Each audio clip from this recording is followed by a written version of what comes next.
మీరు mutual funds లో మొదటిసారి ఇన్వెస్ట్‌మెంట్ చేస్తున్నారా? అయితే మీరు ఏ టైప్ ఇన్వెస్టర్? కన్జర్వేటివ్ ఇన్వెస్టరా? మోడరేట్ ఇన్వెస్టరా? అగ్రెసివ్ ఇన్వెస్టరా? మీ రిస్క్ ప్రొఫైల్ ఏంటి?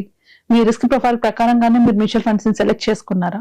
ఈ ప్రశ్నలకేవి సమాధానాలు మీ దగ్గర లేకపోతే మీరు ఒక రాంగ్ ఇన్వెస్ట్‌మెంట్ చేసినట్లే. మనం ఇన్వెస్ట్ చేసే ఇన్వెస్ట్‌మెంట్స్ గురించి క్లారిటీ లేకుండా ఇన్వెస్ట్‌మెంట్ చేస్తే మనం దాచుకున్న డబ్బులను కూడా మనం కోల్పోతాం. మ్యూచువల్ ఫండ్స్ ఇన్వెస్ట్‌మెంట్ చేసే ముందు మ్యూచువల్ ఫండ్స్ లో ఉండే రిస్క్ ఏముంటుంది? మ్యూచువల్ ఫండ్స్ లో వచ్చే రిటర్న్స్ ఎలా ఉంటాయి? ఎలాంటి ఫండ్స్ తీసుకోవాలి?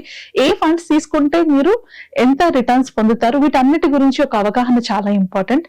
అలాంటి ఒక అవగాహన క్రియేట్ చేయడానికి మేము ఒక వెబినార్ కండక్ట్ చేస్తున్నాము. దాంట్లో ఓన్లీ మ్యూచువల్ ఫండ్స్ కాకుండా ఇన్ డీటెయిల్డ్ గా మనం investment planning, insurance planning, emergency fund గురించి కూడా తెలుసుకుంటాము. అంతేకాకుండా మ్యూచువల్ ఫండ్స్ లోని ఎలాంటి ఫండ్స్ సెలెక్ట్ చేసుకుంటే మనం కావాలనుకున్న గోల్స్ ని మనం రీచ్ అవ్వగలము అనేవి డీటెయిల్ గా తెలుసుకుంటాం. ఒకవేళ మీకు ఈ వెబినార్ లో జాయిన్ అవ్వాలనుకుంటే కింద స్క్రోల్ అవుతున్న నంబర్స్ కి కాల్ చేసి రిజిస్టర్ చేసుకోండి.